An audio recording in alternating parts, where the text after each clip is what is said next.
Bem que eu falei pra você, manda este homem embora. Você não me ouviu, deu risada e saiu com ele agora. Falou pra me machucar que eu não vou complicar minha vida agora. Mas hoje eu te encontrei, clamando a sorte que tinha, e começou a implorar pra comigo ficar, que estava sozinha.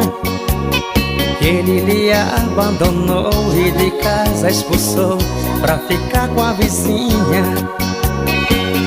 Bem que eu falei, deixa esse mala e vem morar comigo. Você não deu ouvido,